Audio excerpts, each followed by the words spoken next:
बेजार हैं जो जज्बा-ए हुब्बुल वतनी से, वो लोग किसी और से मोहब्बत भी नहीं करते। जिसको अपने मस्कन से प्यार नहीं, अपने घर से प्यार नहीं। वतन की मोहब्बत तो शरीयत ने सिखलाई है।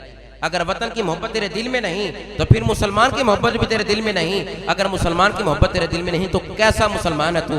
मुसलमान तो यही है कि अल मुस्लिम मन सलिम अल मुस्लिमून मिन लिसानी व यदिही, हाथों से और इसकी जुबान से दूसरा मुसलमान महफूज रहे।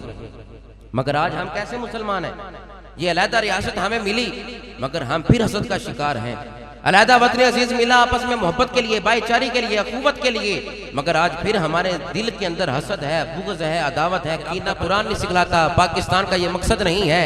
पाकिस्तान का यही मकसद है मुसलमान बैठकर रब के कुरान की तिलावत करें। पाकिस्तान का यही माना कि पाक लोगों के रहने की जगह यहाँ पर वही रहेगा जो इस्लाम से प्यार करता है, हुब्बे इलाही सीने में रखता है, हुब्बे मुस्तफ़ा सीने में रखकर फिर ये नारा लगाता है पाकिस्तान का मतलब क्या, दस्तूर रियासत क्या होगा। जब ये एजेंडा रब के कुरान का चलेगा, जब आका अलैहिस्सलाम के फरमान का एजेंडा चलेगा, फिर हर तरफ नारा और मस्ताना यही होगा, फिदा का अबी व उम्मी या रसूल अल्लाह सल्लल्लाहु अलैहि वसल्लम। मौजूदा दौर में सिर्फ ये बात काफी नहीं होगी कि हम मुसलमान घराने में पैदा हुए। आज के दौर में यह बात काफी नहीं है कि हम मुसलमान हैं या हम ऐसे घर में हैं जो मुसलमान था या हमारे अबाउजदार मुसलमान थे।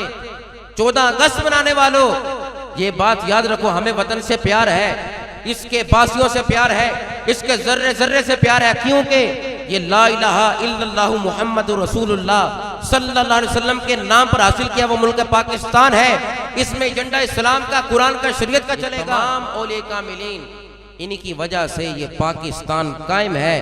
अगर औलिया कामिलीन मौजूद ना हो तो ये पाकिस्तान बिखर जाए। ये पाकिस्तान का माने बताता है कि ये नेकोकारों के रहने की जगह है।